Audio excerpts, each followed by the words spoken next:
Baik, kita akan mulai. Assalamualaikum warahmatullahi wabarakatuh. Waalaikumsalam warahmatullahi wabarakatuh. Alhamdulillah.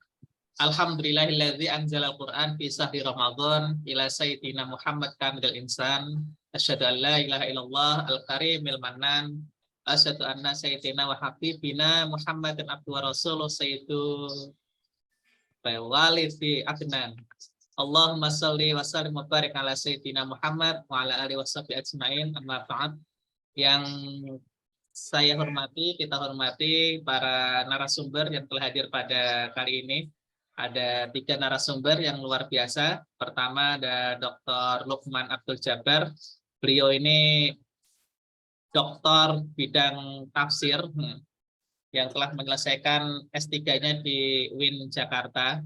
Dan beliau juga dosen ilmu tafsir dan Al-Quran di IAIN Pontianak, Kalimantan Barat.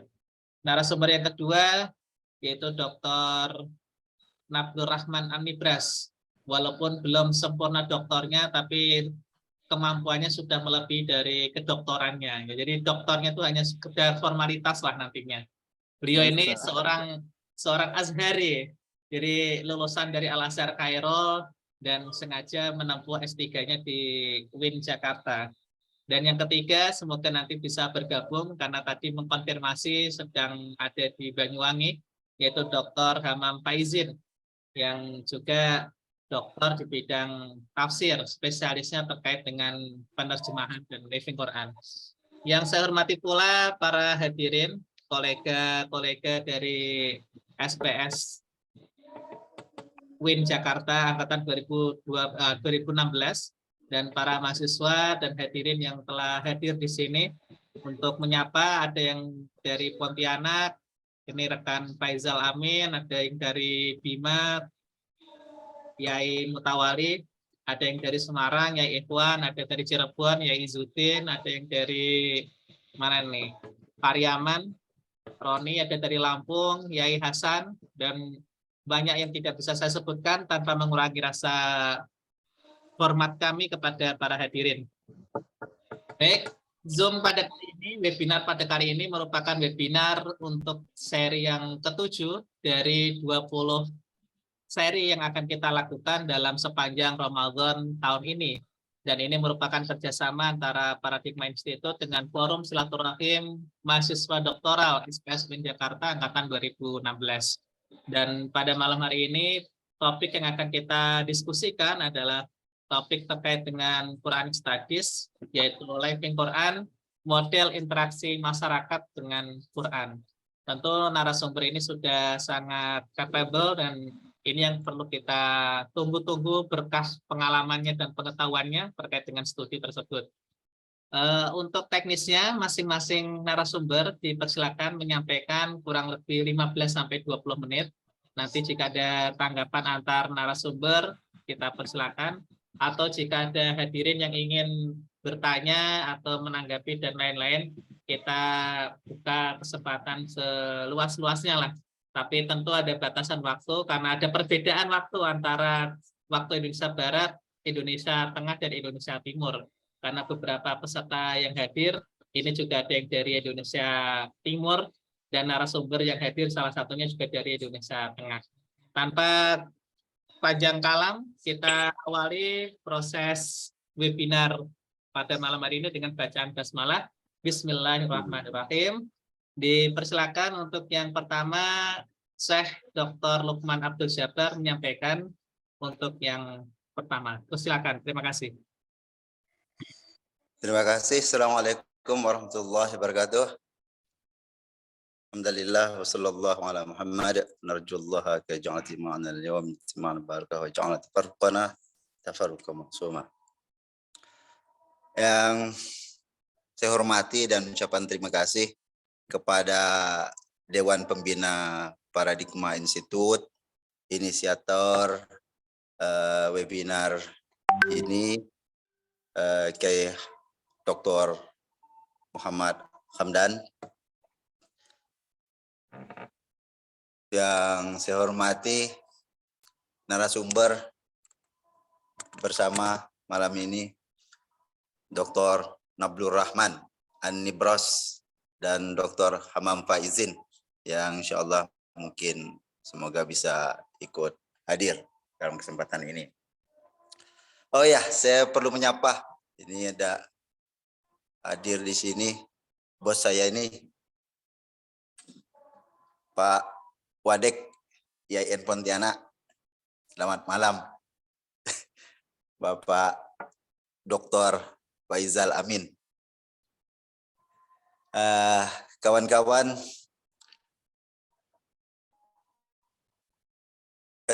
alumni SPS program doktoral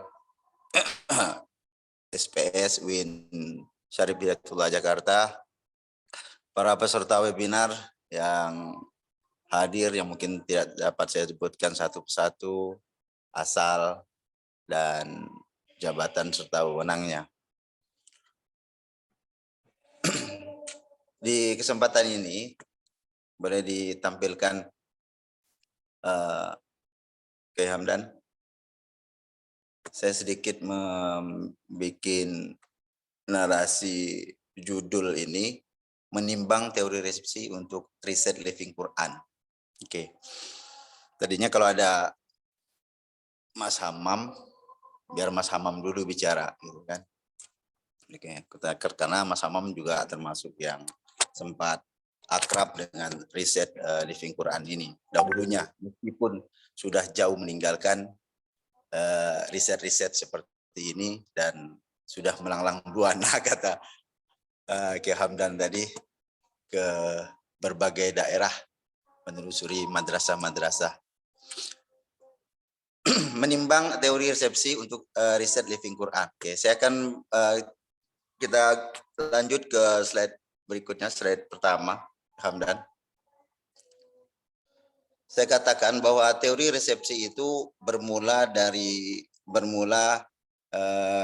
penelitian ilmu sastra, gitu. Jadi teori resepsi itu berawal dari tradisi riset ilmu sastra yang meneliti karya sastra dengan penekanan pada pertimbangan pembaca selaku yang memberi respon atau tanggapan.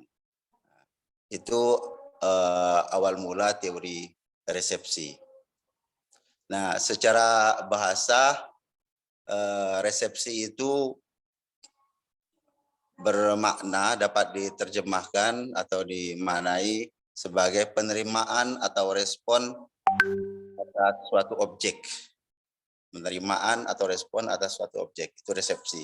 Jadi resepsi ini bukan resepsi pernikahan seperti yang pernah diguyonkan oleh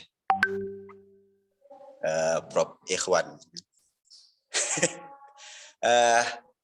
Kemudian secara teoritis konseptual, resepsi dimaknai kelanjutannya sebagai upaya meneliti karya sastra yang berpangkal kepada pembaca selaku pihak yang memberikan reaksi atau tanggapan terhadap karya sastra dalam bentuk kata-kata tertulis atau tidak dan perilaku. Nah, itu secara terminologi. Resepsi adalah upaya meneliti karya sastra yang berpangkal kepada pembaca selaku pihak yang memberikan reaksi atau tanggapan terhadap karya sastra dalam bentuk kata-kata tertulis atau tidak dan atau perilaku. Jadi begitu. Itu secara terminologi dan etimologi tentang resepsi. Nah, teori resepsi itu telah hadir sejak tahun 60-an akhir di Jerman Barat, tepatnya dan dilanjutkan dikembangkan di beberapa tempat. Nah, Yaus di tahun 70-an, 60-an itu mulai Yaus dan Hans Hubert Yaus dan Wolfgang Iser, ini adalah dua tokoh yang coba mengembangkan dan melahirkan teori resepsi di riset ilmu sastra ini dua tokohnya tentang resepsi. Nah, kedua tokoh ini pada dasarnya hampir sama dalam melihat tentang teori resepsi. Nah, perbedaannya adalah kalau pada Yaus, pada Hans Robert Yaus itu memandang bahwa peran aktif pembaca untuk memahami dan menjelaskan suatu teks sebagaimana yang tampak dari pernyataan maupun penilaian mereka. Jadi pembaca itu punya peran aktif dalam menjelaskan suatu teks. Itu menurut Yaus. Tetapi kalau Isar memandangnya lebih terbatas pada adanya kesan yang diperoleh oleh pembaca tanpa pembaca tersebut perlu mengatakannya secara aktif.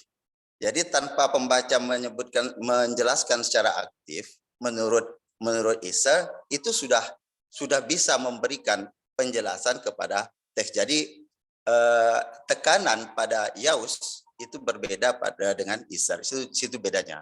Kemudian perbedaan yang kedua, bahwa peran karya sastra tidak terlampau penting, namun yang terpenting di sini adalah aktivitas peran pembaca. Jadi suatu teks sastra itu yang punya otoritas terhadap teks itu ada pada pembacanya.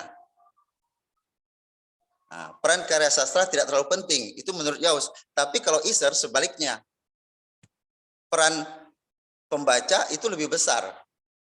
Bahkan kesan yang ada pada pembaca ditentukan oleh karya itu sendiri. Jadi karya ada hal yang sebaliknya di dua tokoh ini. Nah, kalau di Yaus itu ada pada peran pembacanya, sementara pada Isar itu ada pada teksnya. Nah, itu tentang teori resepsi, perbedaan teori resepsi antara kedua tokoh ini. Ini yang perlu di garis bawah ya terlebih dahulu. Memang agak materinya ini mungkin agak aneh ya, agak bagi yang kawan-kawan yang belum akrab dengan tentang teori resepsi ini. Gitu. Nah, pada perkembangannya, resepsi tidak dipahami sebagai teori pemahaman dan respon terhadap teks sastra semata. Nah, kalau tadi di masa-masa lalu itu sebagai upaya pembaca merespon teks, membaca teks, memaknai teks, menjelaskan teks, begitu. Tapi pada perkembangan berikutnya, perkembangan lebih jauh, resepsi ini tidak lagi dipahami sebagai teori pemahaman dan respon terhadap teks sastra semata. Nah, seperti tadi malam, Pak Ali Mutakin, ya, yang Pak Ali Mutakin tadi malam ya, itu juga coba mengutip teori resepsi. Cuman saya nggak tahu teori resepsi yang dikembangkan itu dari teori resepsi yang mana, apakah juga dari teori ilmu sastra ini, tapi saya yakin juga dari sini awal mulanya. Nah, kemudian resepsi dipahami sebagai respon terhadap suatu objek. Nah, jadi yang tadinya resepsi dipahami sebagai interaksi antara pembaca dengan teks untuk menjelaskan teks, memaknai teks, ya kan? Untuk pemahaman terhadap teks. Nah, resepsi yang kemudiannya itu tidak hanya dipahami respon terhadap teks semata, resepsi kemudian dipahami sebagai respon terhadap suatu objek. Itu perkembangannya, baik berupa teks maupun non-teks. Nah, jadi teori resepsi itu mulai bergeser dari pemahaman teks kepada yang non-teks, yang dinyatakan dalam bentuk interpretatif atau tindakan. Yang teks mungkin kawan-kawan bisa pahami, yang non-teks itu teori resepsi seperti di ilmu komunikasi, ya kan? Nah, di mana teori resepsi juga dipakai, misalnya tentang resepsi terhadap resepsi anak di bawah tahun terhadap film SpongeBob misalnya kan. Nah, itu sudah bergeser, di mana teori resepsi respon itu tidak lagi terhadap teks, tetapi terhadap yang non-teks itu contohnya sudah mulai bergeser dia kepada resepsi yang bersifat non-teks. Jadi objeknya sudah mulai beragam. Nah, kemudian respon yang dinyatakan itu sudah ada dua bentuk, saya katakan, yaitu dalam bentuk interpretatif atau tindakan. Nah, bagaimana dengan studi Al-Quran? Singkatnya begini. Bagaimana dengan studi Al-Quran? Kalau tadi itu adalah dalam studi-studi yang lain.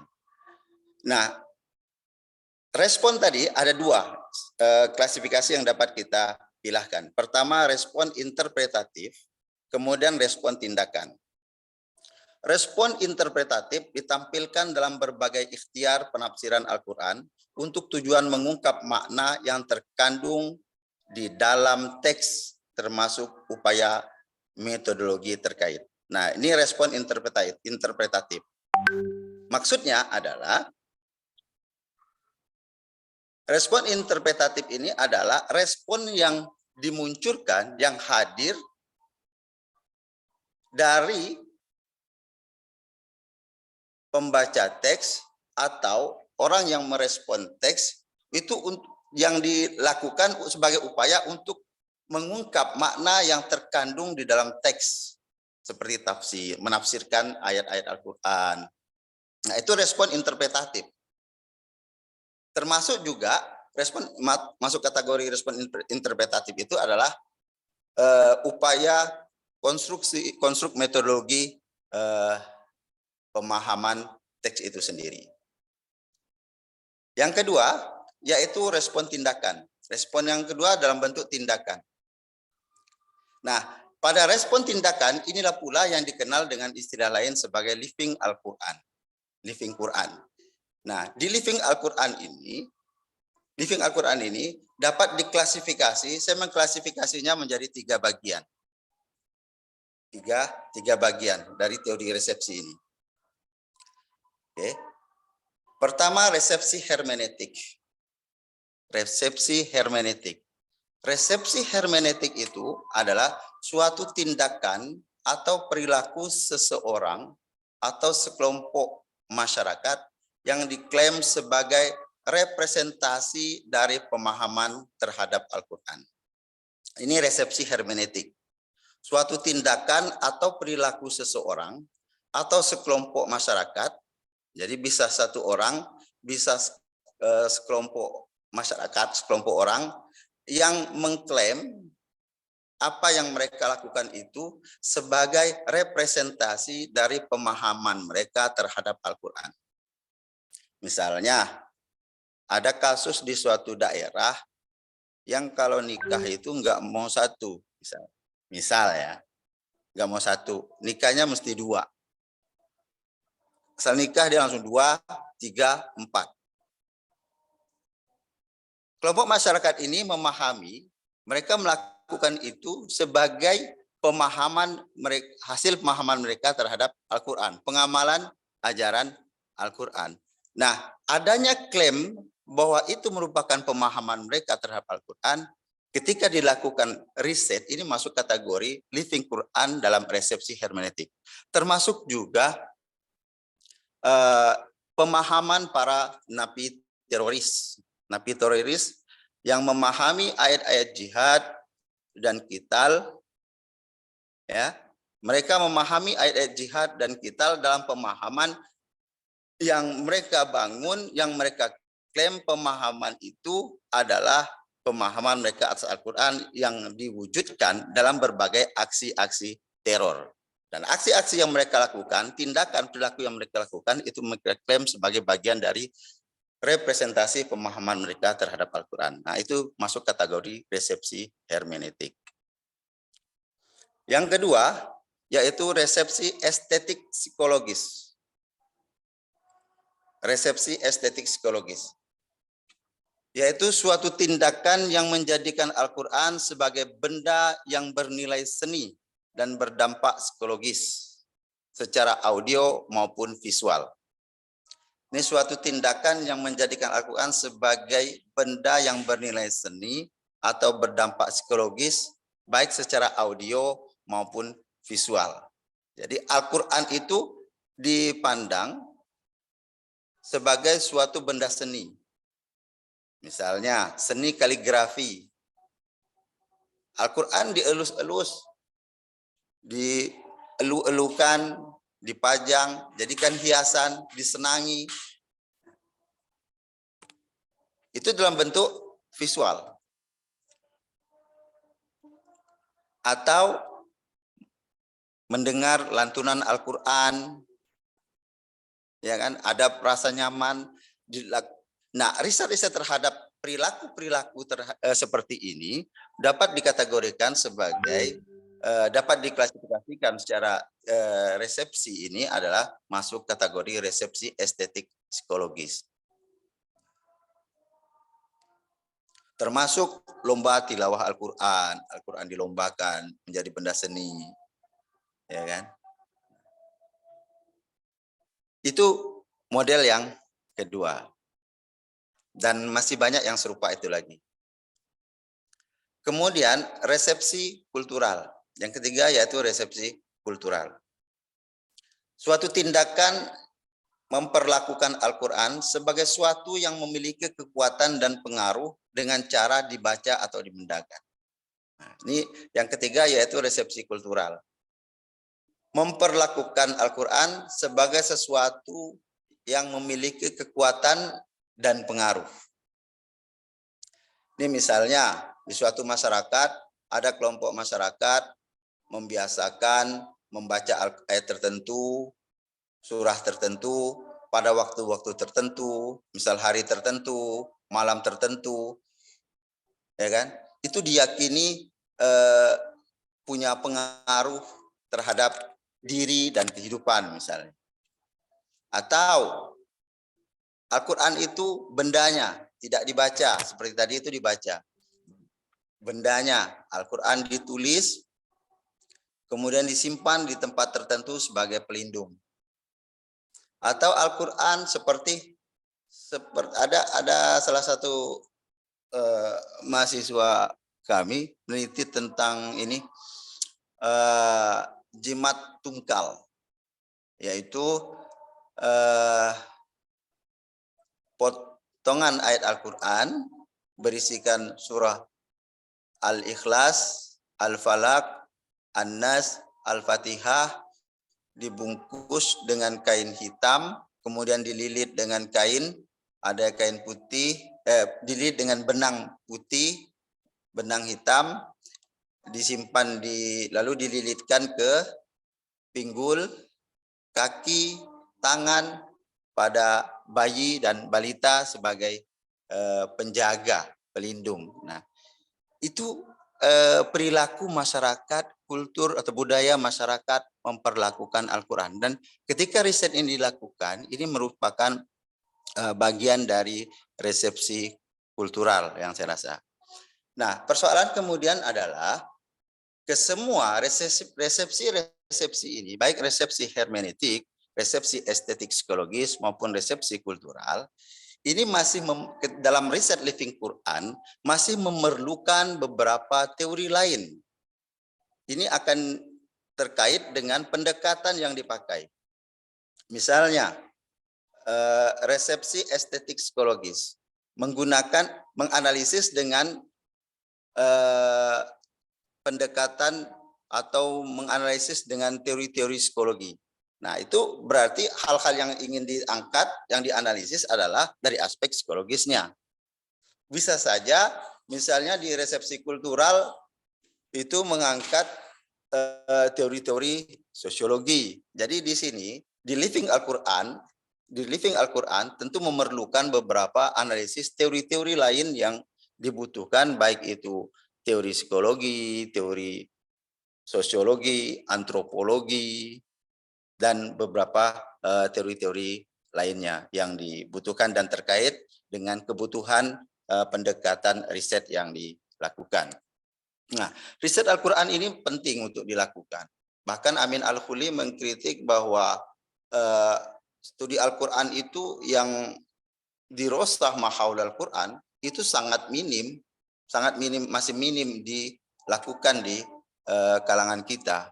Oleh karena itu, perlu digiatkan dan dilakukan lagi, karena riset living Living Quran ini akan memberikan wacana baru tentang bagaimana perkembangan umat itu memperlakukan Al-Quran, bagaimana mereka berinteraksi dengan Al-Quran. Jadi tidak lagi hanya meneliti apa makna, apa tafsiran teks Al-Quran itu semata, tapi juga melihat bagaimana yang terjadi secara realitas masyarakat yang sebenarnya, yang memperlakukan Al-Quran, yang memahami Al-Quran, yang kemudian mewujudkannya dalam bentuk perilaku-perilaku mereka. Nah, ini yang dibutuhkan. Selain juga, ya mungkin tak salah ketika ada yang berpandangan bahwa riset Living Quran ini sebagai alternatif garapan lain di studi Al-Quran yang tidak hanya masuk dalam ranah studi teks semata, tapi juga mencoba sudah merambah kepada bidang-bidang yang lain untuk dikaji. Nah, ini menunjukkan bahwa Al-Quran, studi Al-Quran itu tidak hanya menjadi bagian dari mereka yang konsen terhadap studi Al-Quran saja, tapi bagi mereka-mereka yang lain pun masih berpeluang untuk melakukan, seperti mereka-mereka yang aktif bidang sosiologi, ahli sosiologi, psikologi, antropologi, budaya, dan sebagainya. Saya kira demikian sementara, mungkin nanti akan kita lihatkan dalam diskusi-diskusi. Sekira demikian, cukup waktunya 20 menit. Assalamualaikum warahmatullahi wabarakatuh. Waalaikumsalam warahmatullahi wabarakatuh. Syukran, terima kasih pada Syekh Lukman yang telah menyampaikan gambaran teoritis apa itu Living Quran dan teori-teori terkait dengan persepsi Quran.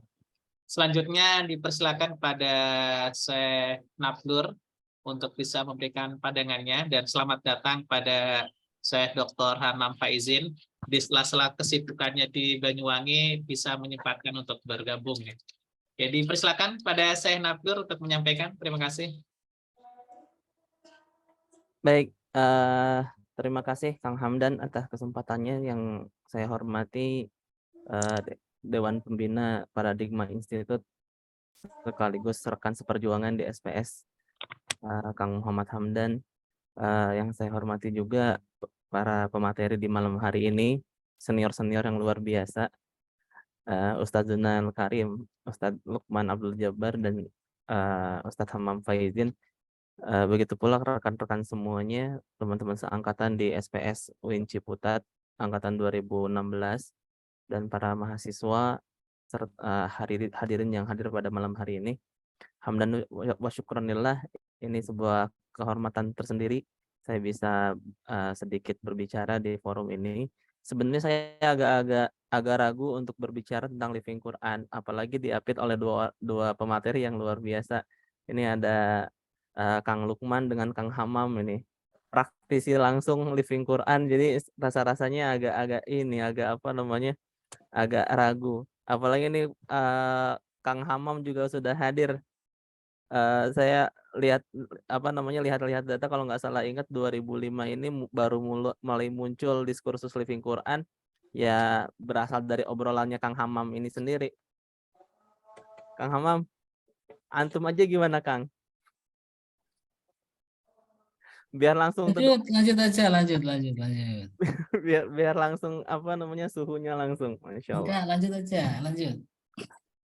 Ya, baik, saya izin share ya. Ini sedikit menambahi dari apa yang sudah disampaikan oleh Ustadz Lukman terkait dengan Living Quran. Jadi memang inti daripada Living Quran itu adalah bagaimana resepsi masyarakat terhadap Al-Quran itu sendiri. Entah itu kalau saya pribadi sih lebih cenderung bukan pada bukan pada tataran resepsi hermeneutiknya ya, tetapi justru pada resepsi kultural ataupun estetiknya itu sendiri. Itu yang lebih mengenai terkait dengan Living Quran. Saya coba share screen, Kang Hamdan. izin share screen-nya Ya, silakan. ya. Sebentar. Oh, ini berapa ada?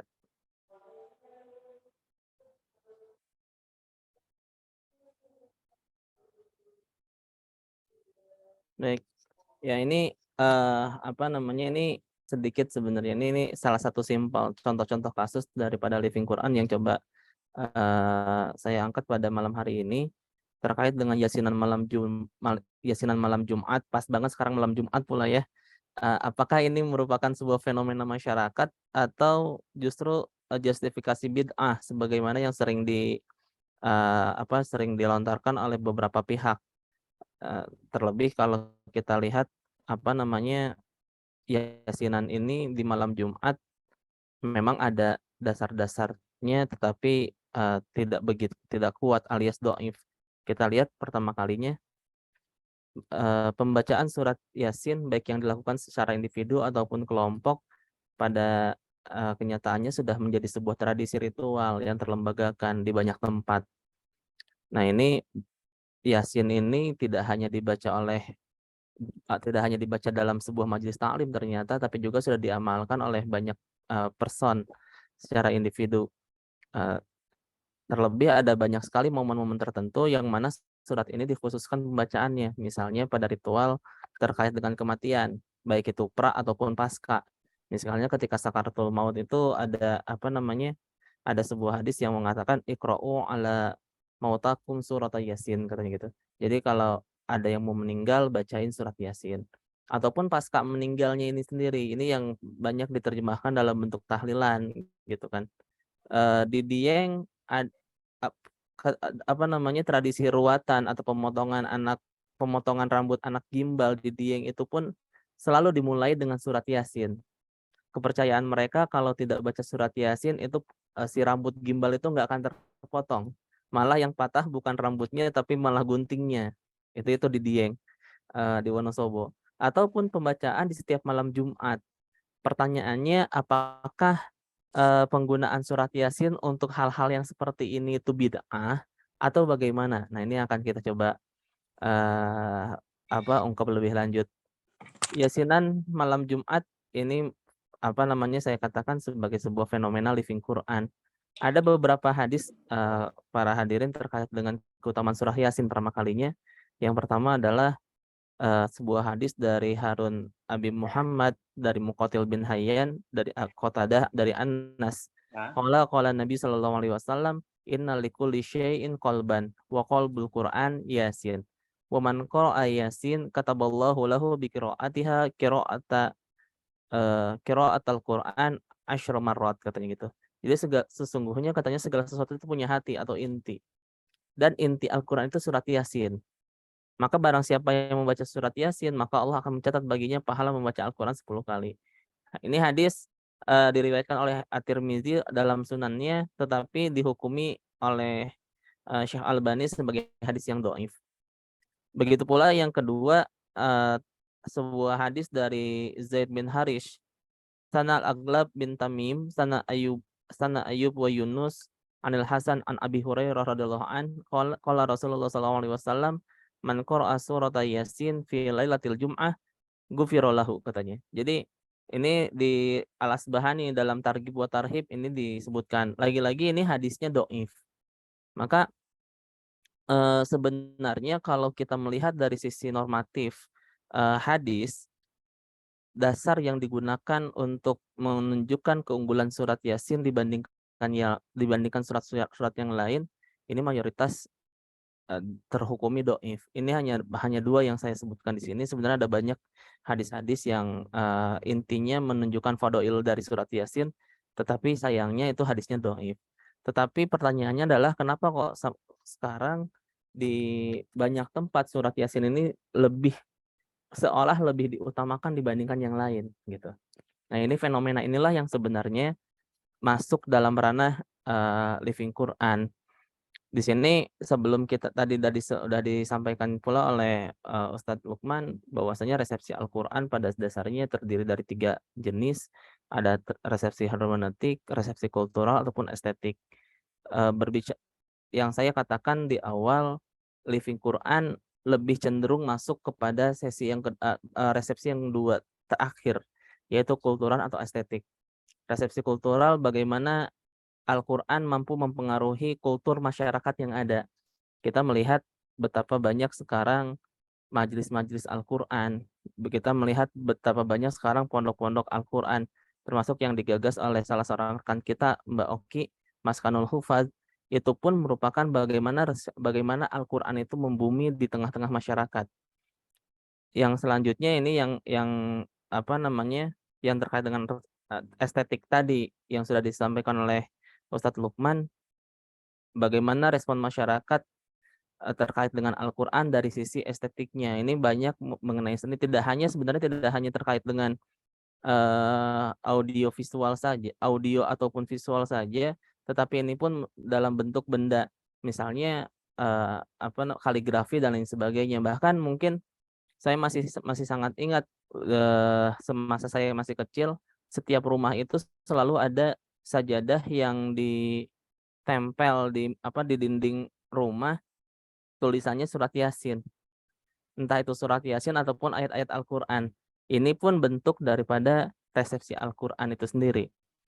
Maka ini yang menjadi yang terakhir, dalam kacamata fenomena sosial, Yasinan di malam Jumat ini merupakan salah satu bentuk dari Living Quran. Living Quran yang diartikan sebagai teks Al-Quran yang hidup di tengah-tengah masyarakat. Living Quran tidak melihat resepsi masyarakat atas Al-Quran dalam bingkai kacamata benar salah, namun melihatnya sebagai sebuah fenomena sosial. Ini yang menjadi titik tekan daripada Living Quran. Jadi Living Quran tidak berbicara apakah ini bid'ah ataupun enggak. Living Quran tidak berbicara apakah ini menyalahi pemahaman para ulama atau enggak. Karena yang ingin ditampilkan adalah bagaimana sebenarnya masyarakat merespon terkait Al-Quran itu sendiri. Terlepas benar atau salah, terlepas tepat ataupun kurang tepat, gitu. Saya masih ingat ketika saya mesantren di sebuah pesantren di Jawa Tengah, itu ketika kiai kami ingin membangun sebuah rumah, saya masih ingat kita semua dikumpulkan dalam satu forum, lalu diminta untuk hataman Al-Quran, yang selanjutnya diminta untuk menulis surat Al-Fatihah di atas lembar kertas. Al-Fatihah yang sudah kami tulis di lembar kertas ini yang kemudian dikumpulkan dalam sebuah wadah, dan wadah ini yang kemudian disimpan di puncak dari pondasi bangunan yang akan dibangun. Nah, ini dia.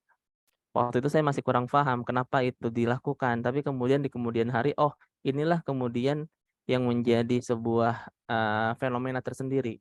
Betapa ternyata Al-Fatihah dipahami, diyakini mampu menolak bala, mampu menolak menolak mara bahaya kalau diperlakukan seperti demikian. Nah, inilah yang sebenarnya bagaimana teks Al-Quran itu dihayati dan dimengerti masyarakat. Konteks Yasinan tadi, Yasinan malam Jumat merupakan wujud resepsi masyarakat atas teks Al-Quran, baik yang dilembagakan dalam bentuk pembacaan surat Yasin setiap malam Jumat. Mungkin itu sedikit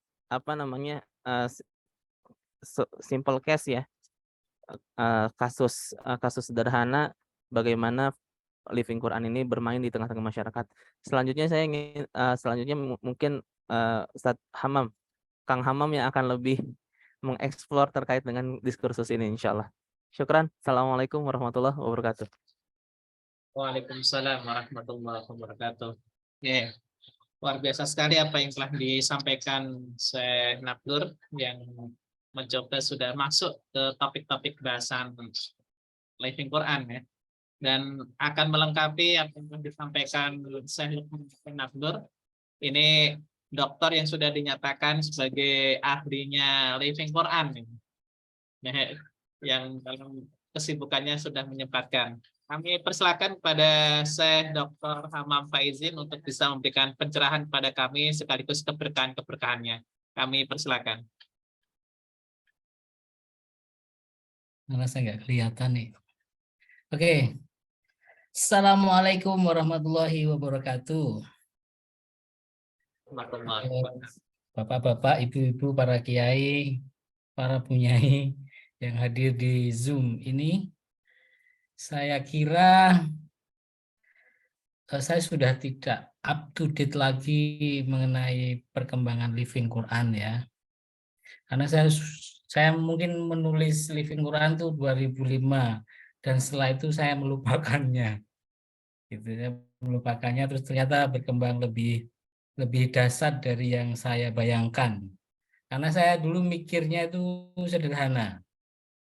Jadi saya pakai klasifikasi atau tipologi yang dibikin oleh Farid Esak gitu ya.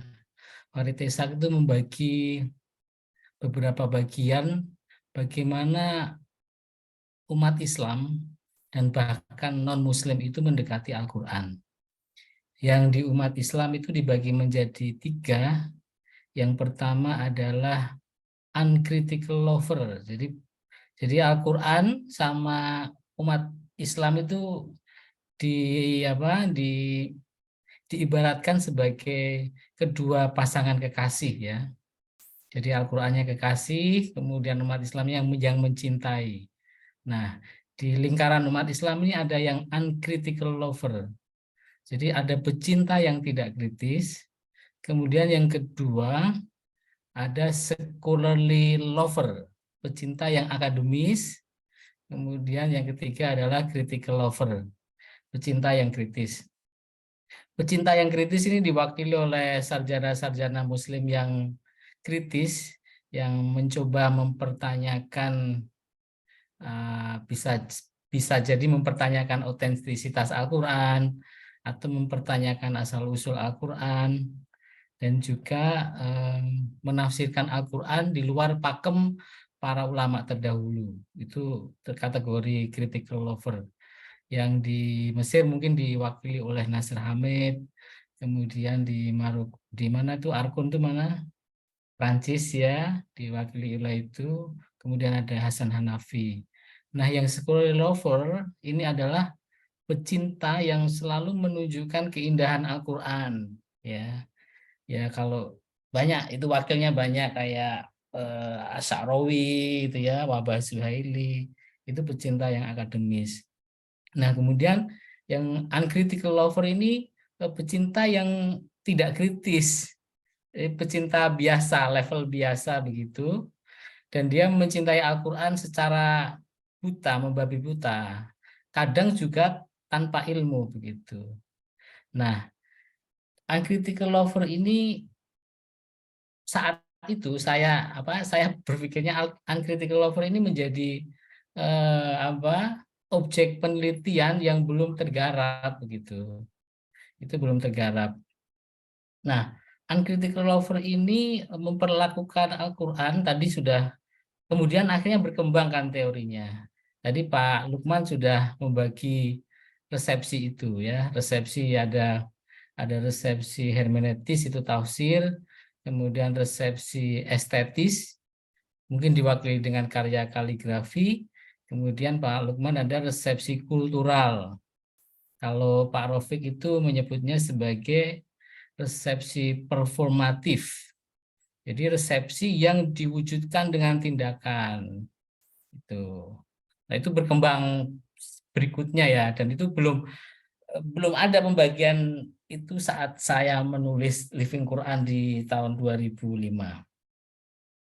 Nah, jadi objeknya adalah uncritical lover. Dulu ketika saya menulis waktu itu, saya nulis di Islam liberal. Itu honornya 2, dari Jawa Pos sama dari ISLIB. Jadi 600.000, masing-masing 300.000. Itu setelah didiskusikan di UIN Jogja, itu yang paling frontal melawan itu Pak Mahasin waktu itu.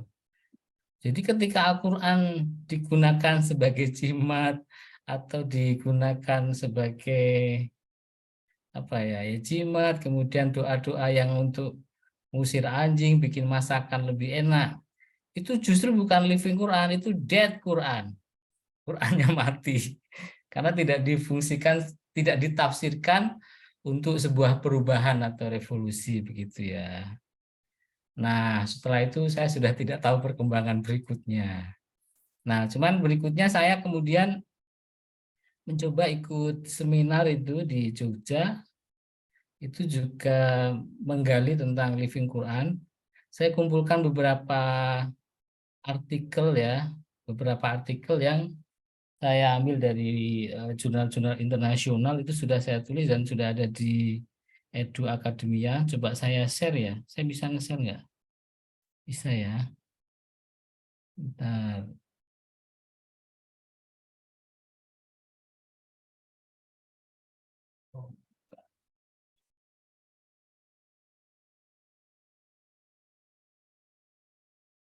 Sudah kelihatan. Jadi judulnya Al-Quran sebagai fenomena yang hidup, kajian atas pemikiran para sarjana Al-Quran. Ini ya saya sok-sokan aja mencoba membagi kajian Living Quran.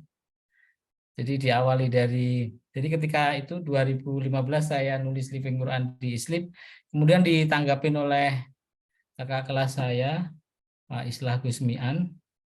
Akhirnya jadi tulisan yang panjang itu dari Pak Islah itu. Saya juga terheran-heran loh, kok ngapain sih saya ditanggapi seserius itu gitu. Padahal saya biasa saja, waktu itu hanya cari uang karena mau bayar SPP.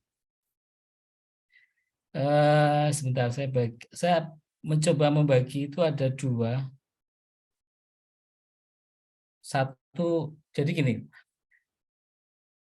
penulis mencoba memetakan wilayah garapan studi Al-Quran yang dibagi menjadi 4 bagian. Jadi aspek oral atau recitation, kedua aspek aural atau hearing, mendengar, ketiga aspek writing, tulisan, keempat aspek attitude atau sikap. Ya, bagikan ini sesuka-suka saya aja. Jadi boleh nanti yang lainnya juga membagi. Saya kenapa ada oral, kenapa ada hearing, ini menarik. Karena oral itu yang tadi qiraat itu yang dibaca atau yang digunakan untuk wiridan. Dulu di Pati itu ada seorang kiai namanya kiai tapi nggak dianggap kiai karena dia cenderung berafiliasi ke Muhammadiyah, namanya Pak Muhammad Zuhri. Itu dia punya semacam yayasan yang menyembuhkan penyakit AIDS.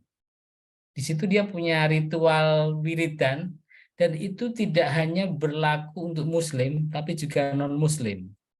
Dan ternyata sembuh begitu. Itu sudah ditulis sama siapa ya?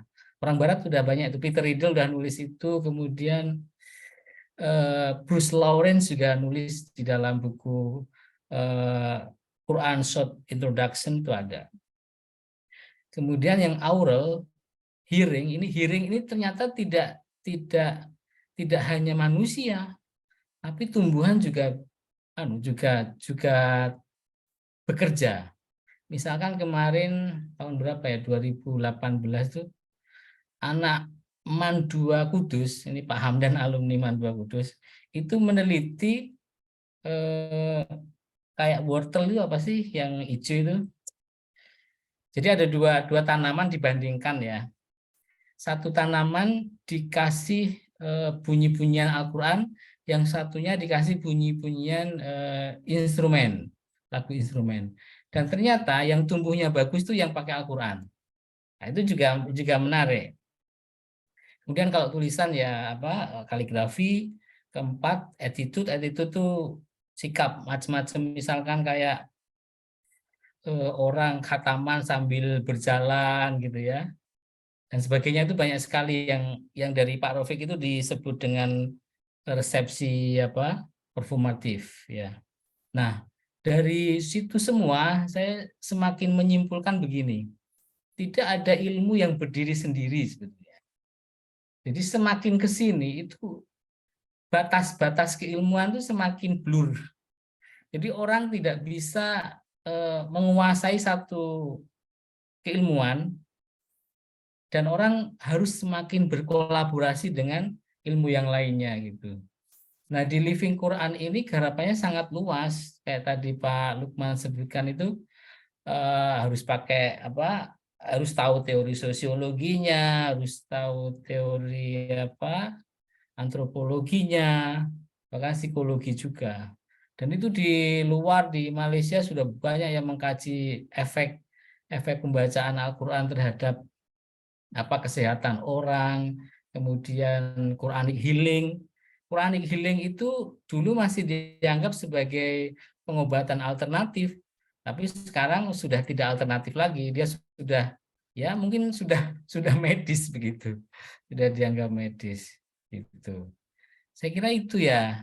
Jadi poin pentingnya itu, keilmuan tuh, batas keilmuan semakin dulu, dan kita harus banyak kolaborasi dengan keilmuan-keilmuan yang lainnya.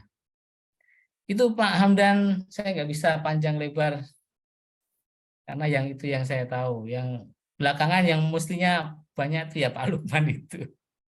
Itu Pak Hamdan, terima kasih. Halo?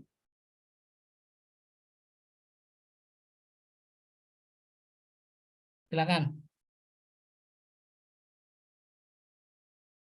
Halo? Halo? Sudah ya? Ya, Thank you, thank you. oke.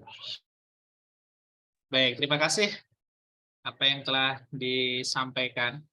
Karena tadi baru saja mau mengingatkan bahwa apa yang disampaikan Syekh Hamam ini nggak bergerak itu slide-nya. Oh gitu. Alah, dia ngomongin.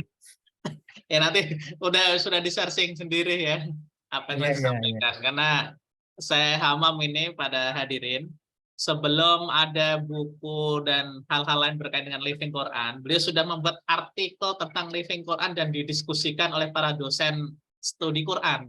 Jadi ini berniat hanya untuk mendapatkan sesuap nasi lah untuk menambah perjalanannya di Jogja gitu. Kehidupan di Jogja yang sangat keras. Beliau ini dari Kajen. Jadi, Pokoknya yang nulis Living Quran kalau nggak ngutip saya dosa gitu aja.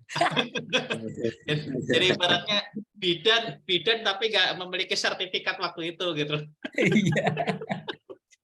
Maka sesungguhnya gelar doktor ini hanya sebagai sebagai pengikat.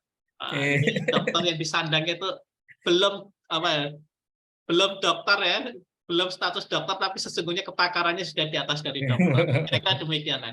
Baik, apa yang telah disampaikan oleh 3 narasumber ini luar biasa sekali. Bagi yang berkeinginan untuk bertanya atau memberikan tanggapan, kami persilakan dengan cara raise hand ataupun menuliskan di forum chat.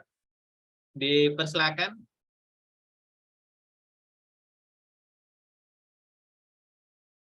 Oh, kayaknya masih ini belum muncul. Boleh? Oke, silakan. Yai Hasan, dipersilakan, ditujukan pada siapa atau biarlah mengalir ya, silakan. Ya. Biarkan untuk siapa aja yang mau menanggapi.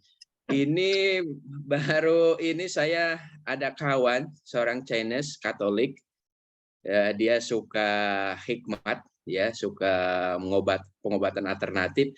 Dia bertanya kepada saya, manggilnya Ustadz, kenapa sih katanya di Islam itu kok katanya kitab suci, ayat-ayat suci kok sering digunakan, saya temukan untuk kejahatan, melet orang, ngancurin orang, dan itu saya lihat lihat itu beberapa itu ada kutipan ayat-ayatnya gitu. Itu kalau di Katolik nggak seperti itu gitu. Jadi dia itu menganggap untuk konteks Lampung ya, bahwa Islam itu sangat klinik gitu ya. Sangat klinik gitu. Itu kok bisa gitu, ayat Al-Quran yang katanya suci tapi bisa dipakai untuk nyantet orang, itu gimana penjelasannya katanya gitu ya. Mungkin itu aja, minta ditanggapi. Ya, jadi sama ya, bahwa penggunaan ayat itu bisa buat klinik buat ajimat ya. Tadi kan disampaikan buat jimat, buat pengasihan, buat pengobatan. Jadi sesuai dengan niat masing-masing. Nah, ini silakan mau ditanggapi resepsi apa itu yang menjadikan seperti itu. Siapa dulu? Saya Lukman, saya Nabur, atau masternya saya Hamam? Pak Lukman dulu aja. Ya. Silakan, Lukman. Baik, ini kalau mau dijawab, jawabannya itu mesti dilakukan riset, Pak Hasan. Ya kan, tetap aja riset. Jadi teman Chinese Pak Hasan itu baru bisa dijawab secara akademis kalau dilakukan riset atas fenomena itu. Nah, persoalannya sudah ada belum gitu kan? Atau Pak Hasan bisa melakukan riset atas itu. Nah, kalau yang seperti itu, fenomena seperti itu atau perilaku masyarakat seperti itu masuk kategori resepsi kultural, menjadikan ayat Al-Quran sebagai media pengobatan. Ya. Nah, sebenarnya fenomena media pengobatan dengan menggunakan Al-Quran ini tidak cuma dibaca. Kalau tadi itu dibaca, ada yang lebih unik kalau di masyarakat. Ingat saya waktu masih kecil dulu di suatu daerah pesisir Kalimantan itu ayat Al-Quran ditulis di piring, ya kan? Di piring ditulis surah Al-Fatihah, seingat saya itu kan, kemudian surah apa lagi itu? Jafaron ya. Kemudian ya tulisannya itu menggunakan semacam dawat keras yang memang bisa diminum airnya itu. Jadi kemudian dihapus lalu diminum, jadikan obat. Nah, ini kan sebenarnya berarti fenomena living Quran ini jauh sekali sudah memang ada mentradisi di masyarakat kita. Nah, menjadi menarik ketika hal-hal seperti ini juga menjadi ranah kajian mereka-mereka yang konsen di studi Al-Quran. Tetapi tidak membatasi bagi mereka-mereka yang juga tertarik untuk yang memang bukan konsen di studi Al-Quran, tapi mempunyai kompetensi di bidang lain, seperti mereka yang konsen di bidang psikologi misalnya, bisa saja melakukan riset living Quran itu, tapi mungkin dengan pendekatan psikologis dalam menganalisisnya.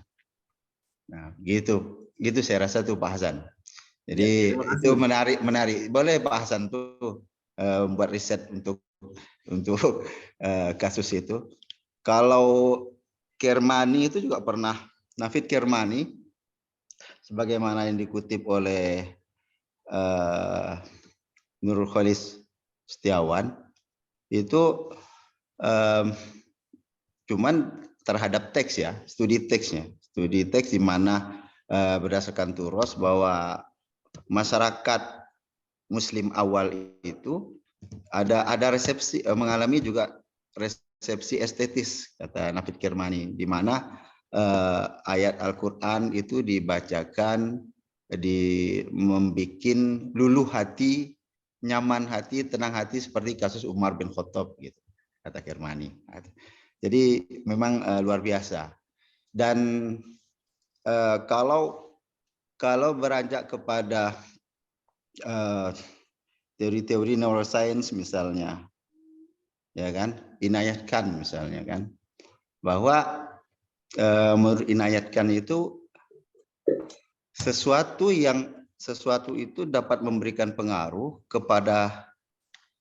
psikologis kepada seseorang, itu baik melalui penglihatan maupun pendengaran.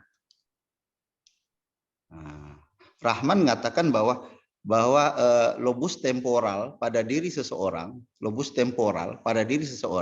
itu akan aktif ketika mendengarkan nasihat-nasihat spiritual dan ketika mendengar lantunan-lantunan musik atau bunyi yang konstan.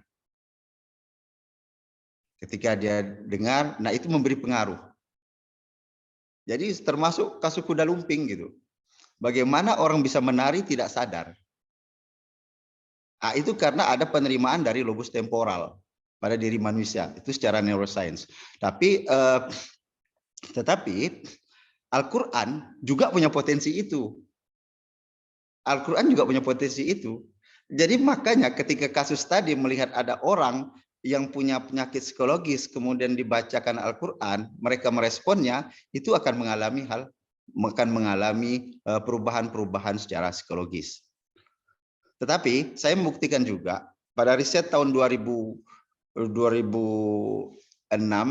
membuktikan bahwa pada kasus pasien ruqyah itu betul apa yang dikatakan bahwa lobus temporal itu akan menjadi aktif, memberikan pengaruh reaksi kepada para pasien terapi ruqyah ketika mereka ada fokus terhadap suara tersebut, lantunan ayat Al-Quran tersebut.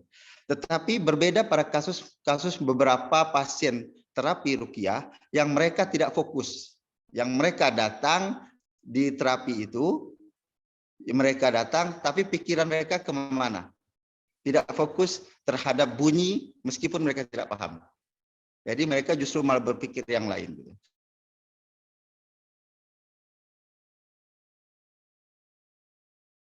Bunyi-bunyi ayat Al-Quran yang dilantunkan di telinga mereka itu, para pasien itu adalah mereka-mereka yang coba fokus dan coba konsentrasi.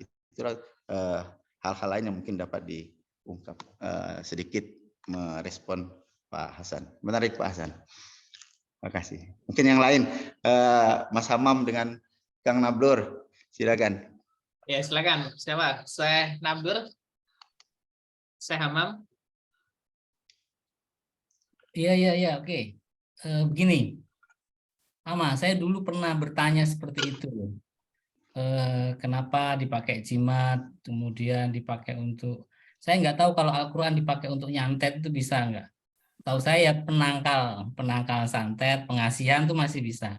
Dan pengasihan itu bukan nyantet, bukan membahayakan, tapi menyenangkan orang. Nah itu yang menjadi pertanyaan saya dulu seperti itu. Kenapa bisa seperti itu? Nah, waktu itu yang menjadi problem adalah bagaimana seorang sarjana Al-Quran mengkaji itu, dan itu harus berbeda dengan bagaimana seorang antropolog atau sosiolog mengkaji fenomena tersebut gitu.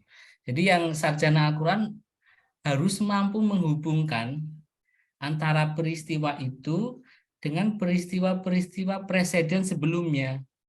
Harus dicantolkan dengan sejarah, harus dicantolkan dengan wacana Quran yang besar gitu. Misalkan kayak gini Al-Quran untuk penangkal santet misalkan, atau penangkal penyakit, itu suruh baca Muawwidhatain. Dan itu ternyata ada presidennya. Dulu sahabat digigit ular atau digigit kalajengking, terus kemudian dibacakan surat Muawwidhatain dan sembuh begitu. Dan cerita itu terus menerus sampai ke generasi sekarang digunakan gitu. Jadi bagaimana sarjana Quran itu bisa menghubungkan itu? Misalkan dipakai ajimat gitu ya. Ayat-ayat tertentu dipakai ajimat. Nah, bagaimana kita mencari dulu apakah ada yang seperti itu atau tidak? Kiai-kiai dulu. Dan memang kadang kalau dicari logikanya itu nggak ketemu. Nggak ketemu. Nah, tugas sarjana Al-Quran adalah mencari runtut logikanya seperti itu. Kira-kira orang awam itu bisa menerima bahwa kalau sakitnya ini itu bacanya ini gitu.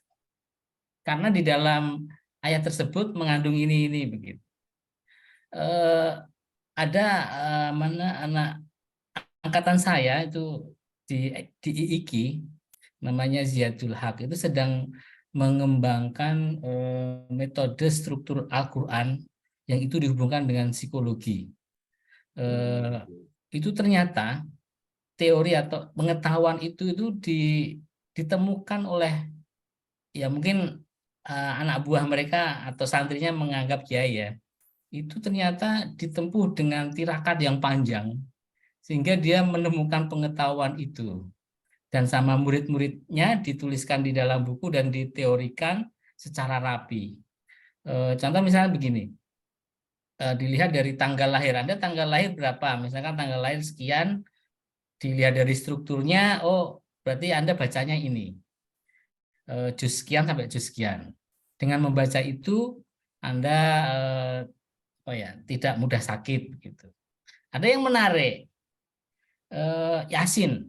Surat Yasin. Surat Yasin itu termasuk juz berapa? 26 ya. Nah, itu sering dibaca oleh para kiai. Dan ternyata Yasin itu berefek terhadap alat vital. Gitu. Jadi para kiai yang suka membaca Yasin itu kuat gitu. Enggak important sehingga anaknya banyak. Itu dia cerita seperti itu. Jadi kalau Anda sering baca Yasin tuh kuat nanti. Hasan harus praktek dulu kayaknya. Ceritanya begitu. Jadi gitu yang bisa saya sampaikan. Nah, itu memang apa ya? Memang tetap menjadi kajian yang unik dan tugas sarjana adalah melogikakan kenapa bisa seperti itu. Kalau memang tidak bisa dilogikakan ya dijelaskan, nggak bisa dilogikakan. Ada peristiwa di luar logika dan itu harus diakui ada supra apa itu? Supra otak gitu ya, supra rasional itu ada. Saya kira itu. Terima kasih. Jadi fokusnya pada fakta ya. Faktanya Al-Qur'an demikian. Soal bisa dijelaskan secara logika itu urusan lain. Iya, betul. Iya. Nah, kalau sarjana kan harus masuk di logika. Sebagai akademisi kan itu. Tapi kalau Living Quran ini bicara tentang fakta. Tadi ada chat yang bagus itu. Bicara tentang fakta apa bukan tentang benar dan salah. Bagus itu apa? Iya tentang fenomena kan.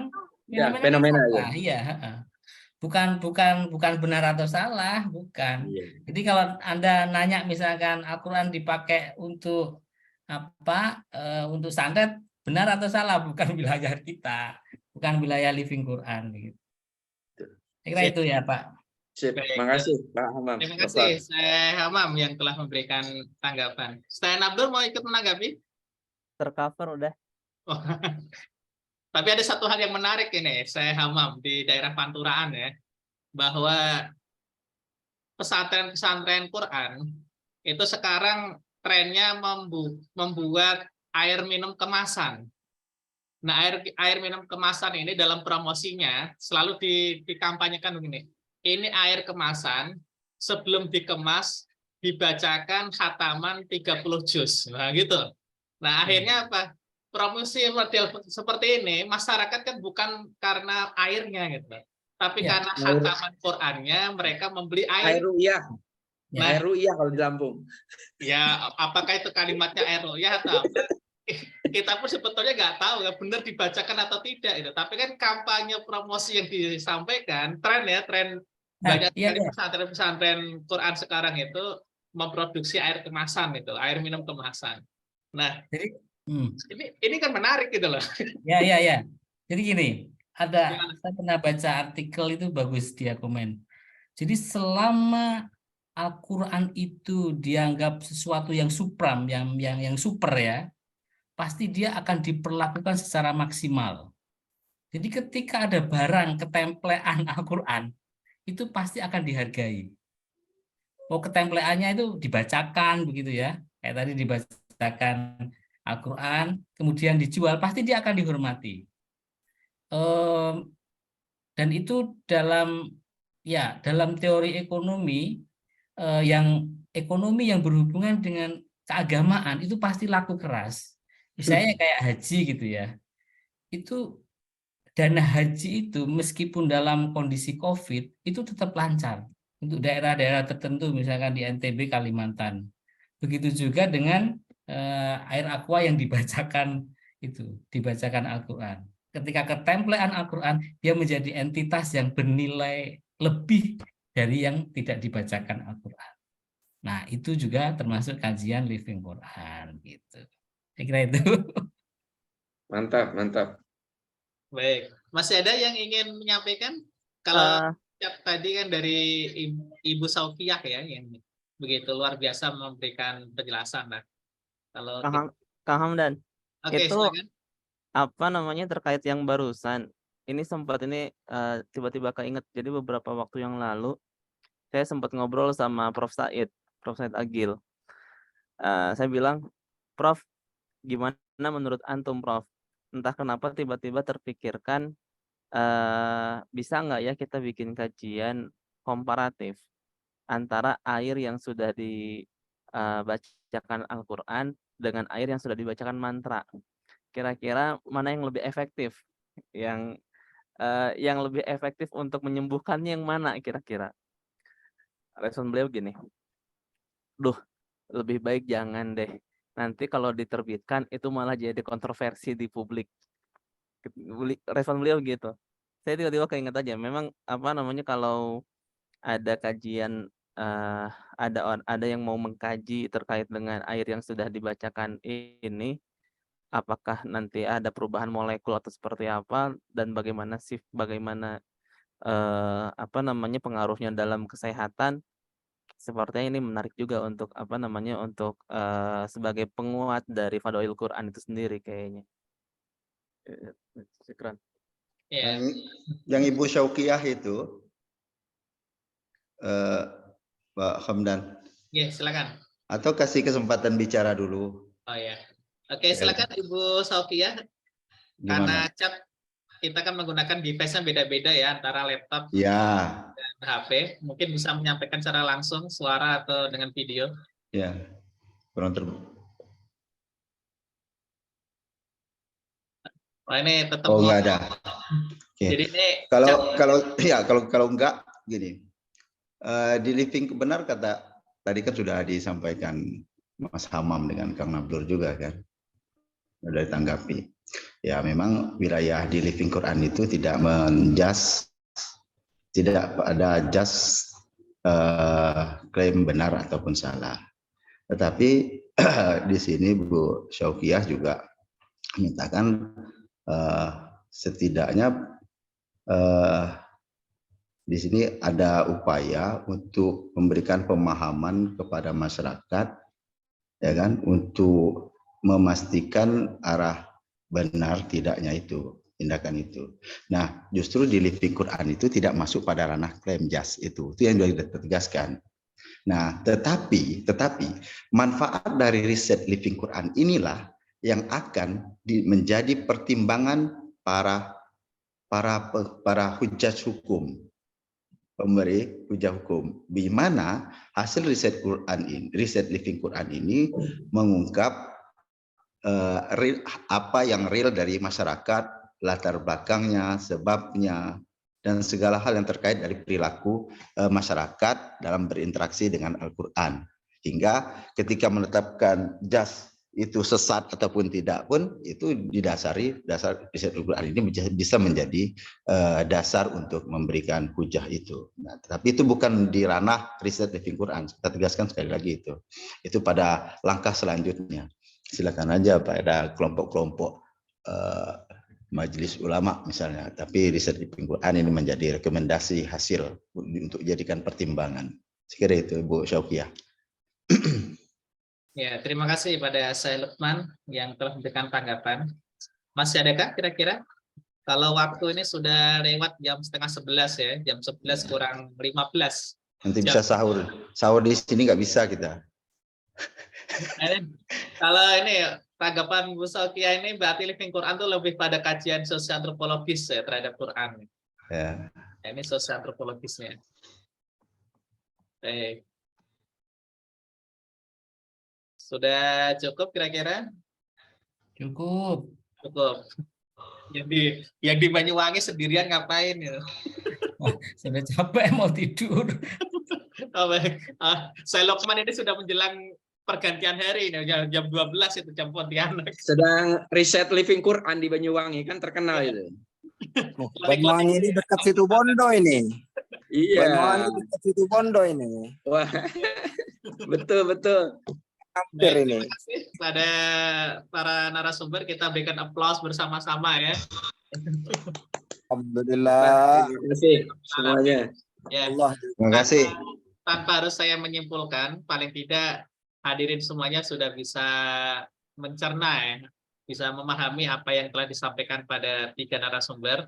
Jika ada hal-hal yang kiranya belum bisa diterima dengan maksimal, ada yang masih kurang paham misalkan, bisa menghubungi, nanti akan diberikan kontak pada 3 narasumber, atau bisa diskusi di lain kesempatan.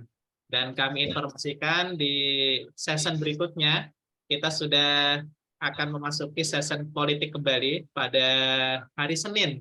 Jadi kita akan istirahat sementara, mulai dari besok malam sampai Senin kita istirahat, akan ketemu kembali di Senin malam, akan membahas topik dan peringatan hari lahir NKRI, tanggal 3 April. Jadi tonggaknya ini tentang adanya mosi integral Nasir.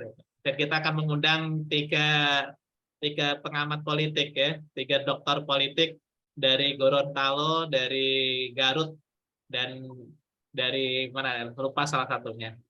Baik, saya selaku moderator, mohon maaf jika ada kekurangan dan kesalahan. Semoga apa yang telah disampaikan pada 3 narasumber dan kita pelajari dalam malam ini, dalam Tadarus Ilmiah Ramadan, menjadi bagian dari ibadah kita dan diterima oleh Allah Subhanahu wa taala sebagai bagian dari memakmurkan Ramadan kita masing-masing. Dan akhirul kalam, wallahu muwaffiq ila aqwamit thoriq. Wassalamualaikum warahmatullahi wabarakatuh. Waalaikumsalam warahmatullahi warahmatullahi wabarakatuh.